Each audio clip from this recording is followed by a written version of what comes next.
Bonjour à tous et bienvenue sur la chaîne d'Evans Bookish. On se retrouve aujourd'hui pour une vidéo que j'avais envie de vous faire depuis très longtemps, mais pour laquelle j'allais avoir énormément de mal à trouver les romans. Je me suis enfin lancée et je vous présente donc les reliques de ma pile à lire. Mais alors quand je vous dis des reliques, pour la plupart des romans que je vais vous présenter, vous allez voir que c'est des romans qui sont dans ma pile à lire depuis pratiquement 10 ans. Voilà. J'ai un peu honte en vrai de l'avouer. Mais en même temps, il fallait que ça sorte. Hein. Je sais pas pourquoi ils sont là depuis aussi longtemps, mais c'est le cas. Commençons tout de suite par La voleuse de secrets de Brenda Drake. Alors lui, je crois que c'est un des romans qui est arrivé le plus récemment parmi ceux que je vais vous présenter dans ma pile à lire. Pour autant, je ne l'ai toujours pas lu, puisque j'ai eu des avis assez divergents vis-à-vis de ce roman, donc je me suis jamais lancée. Je sais que je vais le lire à un moment donné, mais pour l'instant, il traîne. Il est là, mais il traîne. Fervente lectrice passionnée d'escrime, Diana a perdu sa mère à l'âge de 4 ans. Elle visite pour la première fois l'Athenaeum Museum, l'une des plus anciennes bibliothèques de Boston, accompagnée de ses deux meilleures amies, quand elle remarque le comportement étrange d'un mystérieux jeune homme. L'inconnu finit même par se volatiliser presque sous ses yeux, penché sur un volume des plus belles bibliothèques du monde. Lorsque Gia s'approche à son tour de l'ouvrage, elle se retrouve transportée de l'autre côté du globe, à Paris, dans une magnifique salle de lecture dont une bête menaçante arpente les rayons, comme elle ne tarde pas à le réaliser avec un frisson. La jeune fille vient de mettre le doigt dans un terrible engrenage. Une poignée de bibliothèques anciennes mène en effet vers un monde où magiciens, sorcières et créatures surnaturelles s'affrontent depuis des siècles pour éviter que le peuple des hommes ne découvre leur existence. Gia apprend qu'elle est l'une des sentinelles chargées de protéger cette société secrète. Pire encore, elle est la fille de deux de ces guerriers d'exception, une union interdite, et que sa naissance n'est autre que le présage de la fin du monde. Une malédiction qui lui interdit absolument de se rapprocher d'Arik, l'inconnu aux yeux noirs, de l'Athenaeum. Je ne sais pas quoi vous dire, puisque vous voyez, je relis le résumé et je me dis oui, en fait, ça pourrait me plaire, mais les avis ont tellement mitigé et je pense que j'avais d'autres livres à lire au moment où je l'ai eu. Et donc dans ce cas, je me suis pas lancée dedans direct. Mais j'espère pouvoir quand même le faire sortir assez rapidement de ma bibliothèque. J'espère qu'il finira un jour par sortir de ma pile à lire, puisque ce serait peut-être pas trop tôt qu'il sorte, hein. Et voici Caleb de Mira Elungir, édité à la collection R. Alors, je sais pas si vous vous rappelez, mais dans d'anciennes vidéos, j'ai déjà pu vous dire que si vous voulez voir les livres les plus anciens ou les livres qui sont présents depuis le plus longtemps dans ma bibliothèque, vous allez tout de suite les trouver puisqu'ils sont recouverts, ils sont plastifiés. C'est le cas donc de Caleb, c'est pour ça qu'il reflète aussi bien la lumière, vous voyez, il a été recouvert. Voilà, ça vous prouve que ce livre est là depuis vraiment une dizaine d'années, presque. Je me rappelle que c'est un livre que j'ai acheté d'occasion et c'est suffisamment rare pour le noter, dans un village pas très loin de chez moi que j'aime énormément. Bref, ce roman me faisait de l'œil au moment où je l'ai acheté et je sais pas pourquoi je l'ai toujours pas lu. Je crois que c'est parce que j'ai dû voir passer des avis également et que les avis n'étaient pas forcément bons, ou je sais pas. Je ne sais pas pourquoi il n'est pas sorti de ma pile à lire, mais il n'est pas sorti de ma pile à lire. À 19 ans, Caleb Helguson se découvre en pâte. Il se connecte à vos émotions pour vous manipuler. Rien que ça, sympa, c'est sympa comme truc, tiens. Il vous connaît mieux que vous-même. C'est peut-être pour ça que je l'ai pas lu. Et cela le rend irrésistible, terriblement dangereux, parce qu'on ne peut s'empêcher de l'aimer, à la folie, à la mort. Ah oui. Bah vous voyez, je me rappelais même pas que c'était ça le résumé. Sachez que ce qu'il vous fera, il n'en sera pas désolé. Ce don qu'il tient d'une lignée islandaise millénaire le grise. Même traqué comme une bête, il en veut toujours plus, jusqu'au jour où sa propre puissance le dépasse et où tout bascule. Mais que peut-on contre le volcan qui vient de se réveiller? Je crois que je suis mitigée en fait. Vous voyez, là je relis ce roman, enfin je relis le résumé et je me dis oui, ça peut être intéressant, mais en même temps je suis pas transportée. Donc je sais pas, vous voyez, je sais pas. Pour autant, je pense qu'il doit être bien ce livre. Il me fait quand même envie, mais en même temps je suis pas transportée. C'est ultra paradoxal ce que je suis en train de raconter.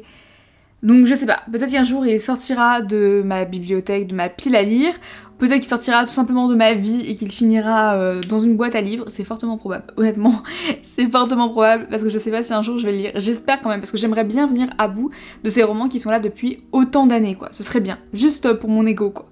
Autre livre dont je me rappelle très bien l'achat puisqu'il m'avait été conseillé par une amie lorsque j'étais au collège, et il s'agit de Forget Tomorrow de...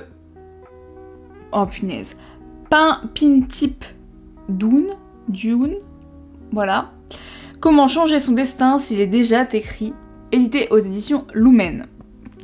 Alors ça c'est pareil, c'est un livre dont j'ai énormément entendu parler et vraiment bien, donc il m'intrigue beaucoup, et pour autant je l'ai toujours pas lu. Je pense que ça c'est clairement dû à ma pile à lire qui est monstrueuse, et j'oublie que j'ai ce livre tout simplement dans ma pile à lire, donc j'en lis un autre qui est présent dedans, et celui-là est oublié, voilà. Et en même temps, entre temps je fais d'autres achats, donc je lis les autres achats, et celui-là tombe dans le néant, voilà. Imaginez un monde où votre avenir a déjà été fixé par votre futur moi. Callie vient d'avoir 17 ans. Et comme tous ses camarades de classe, elle attend avec impatience le précieux souvenir envoyé par son moi futur, qui l'aidera à se glisser dans la peau de la femme qu'elle est destinée à devenir. Athlète de haut niveau, scientifique de renom, politique de premier plan, ou, dans le cas de Callie, tueuse. Car dans son rêve, elle se voit assassiner Jessa, sa jeune sœur adorée, qu'elle passe pourtant ses journées à protéger des autorités. Car l'enfant a le pouvoir caché de prédire l'avenir proche. Avant même de comprendre ce qui lui arrive, Callie est arrêtée et internée dans les limbes, une prison réservée à tous ceux qui sont destinés à enfreindre la loi. Avec l'aide inattendue de Logan, un vieil ami qui a cessé 5 ans auparavant de lui parler du jour au lendemain, elle va tenter de déclencher une série d'événements capables d'altérer son destin. Lorsque l'avenir semble tout tracé, le combat est-il perdu d'avance ? Dans la veine de Minority Report, Forget Tomorrow est le premier tome d'une dystopie haletante dont l'héroïne va devoir trouver un moyen infaillible de protéger sa sœur de la plus grande des menaces, elle-même. Mais il m'a l'air très bien ce livre. Il m'a l'air vraiment très bien. Et bah vous savez quoi, je crois que je vais le commencer. Je vais le garder sous la main parce qu'il m'a l'air vraiment très bien. Et il sent bon. Ok, bon bah... Du coup c'est une relique plus relique parce que je vais l'enchaîner, c'est sûr. Je suis en train de lire un bouquin, c'est le prochain que je lis. Passons à un roman dont j'ai énormément entendu parler et plutôt en bien. Je crois pas avoir vu tant d'avis négatifs passer que ça, mais vraiment beaucoup d'avis positifs. Et il s'agit d'Une braise sous la cendre de Saba Tahir, édité aux éditions PKJ. Alors comme vous le voyez, lui il est toujours sous Bristol, carrément. Très honnêtement, je sais plus quand est-ce que je l'ai acheté. Enfin, je me rappelle où je l'ai acheté, je me rappelle du moment où je l'ai acheté, mais je me rappelle plus de l'année. En tout cas, c'est sûr qu'il est absolument pas récent, qu'il est dans ma pile à lire depuis des années, puisque j'ai une pile à lire qui date du collège et qu'il était dedans. Voilà, donc autant vous dire que ce livre est ancien, comme tous ceux que je vous présente, mais alors lui, il est très ancien, et en plus il est toujours sous blister, hein, donc... ça vous donne une idée du truc. Je pense que je l'ai mis sous blister, enfin je l'ai laissé sous blister en me disant que quand on allait recouvrir des livres, parce que souvent on faisait ça par à coup, c'est-à-dire qu'on prenait plein de livres que j'avais qui n'étaient pas encore recouverts et on les recouvrait tous, j'allais les recouvrir à ce moment-là, donc autant le laisser sous blister. Et finalement je l'ai jamais recouvert parce que j'ai dû arrêter de recouvrir mes livres à partir du moment où j'en avais beaucoup trop et que c'était trop compliqué de tous les recouvrir, et beaucoup trop cher aussi, ça devenait cher cette histoire. Bref, donc je l'ai jamais lu et pour autant j'en ai entendu parler vraiment quand bien. Je vais te dire ce que je dis à chaque esclave qui arrive à Blackcliff. La résistance a tenté de pénétrer dans l'école un nombre incalculable de fois. Si tu travailles pour elle, si tu contactes ses membres, et même si tu y songes, je le saurai et je t'écraserai. Autrefois, l'Empire était partagé entre les érudits, cultivés, gardiens du savoir, et les martiaux, armées redoutables, brutales, dévouées à l'empereur. Mais les soldats ont pris le dessus, et désormais, quiconque est surpris en train de lire ou d'écrire s'expose au pire châtiment.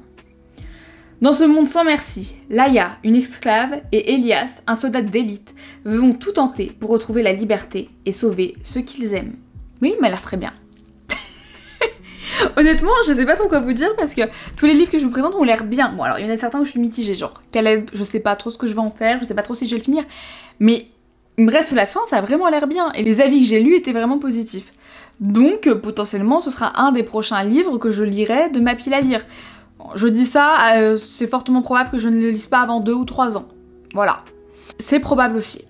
Enfin, dernier livre et non des moindres, il s'agit de Lady Helen, le club des mauvais tours, d'Alison Goodman, édité aux éditions Gallimard. Alors, lui c'est très drôle, puisque... Oh, je vais peut-être vous faire le résumé, je vous dirai après pourquoi c'est assez drôle. Entre romance à la Jane Austen et fantasy noire. Londres, avril 1812, Lady Helen Prexhall s'apprête à faire son entrée dans le monde. Bientôt, elle sera prise dans le tourbillon des bals avec l'espoir de faire un beau mariage. Mais une bonne de la maison disparaît, des meurtres sanglants sont commis, et Helen fait la connaissance de Lord Carlston, un homme à la réputation sulfureuse. Il appartient au club des mauvais jours, une police secrète chargée de combattre des démons qui ont infiltré toutes les couches de la société. Lady Helen est dotée d'étranges pouvoirs, mais acceptera-t-elle de renoncer à une vie faite de privilèges et d'insouciance pour basculer dans un monde terrifiant? Le premier tome d'une fascinante trilogie. Alors je disais que c'était drôle pour deux choses. Déjà le résumé est incroyable et j'ai absolument vraiment très envie de le lire.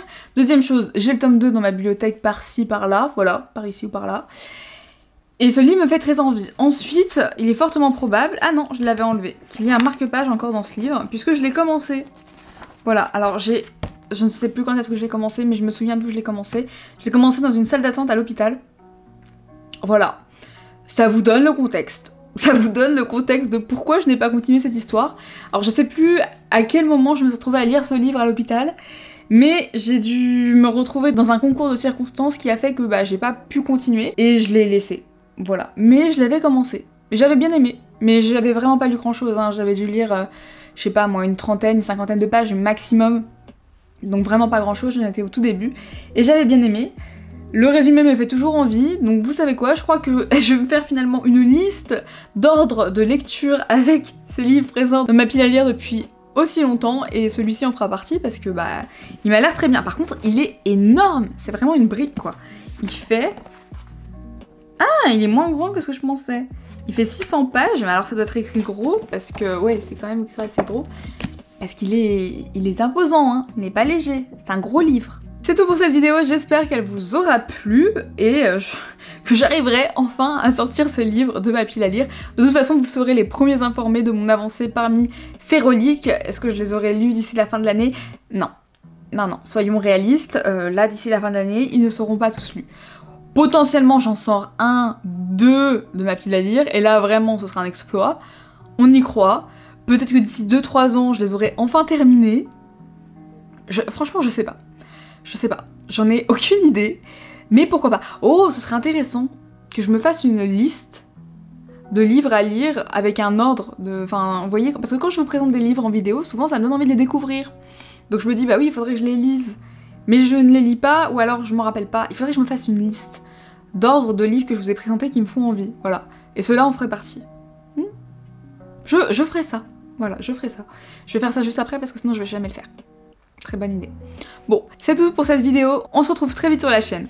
À bientôt.